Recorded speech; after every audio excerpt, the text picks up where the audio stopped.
Hello guys, welcome back to EasyEDA video. So in today's video we will go through how to export EasyEDA file source. So yeah, basically let's get straight into it.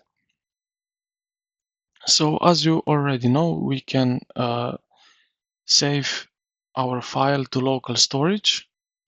How to do that? We go here to the files, and the last one here you will see file source. Click on that and you will see one new pop-up window here, and after that you can click apply, or you can download it and you will download your file to your computer. So this is how you download your file source. So I hope this video helped you out how to download file source. If you found out this video helpful, consider to like and subscribe to the channel.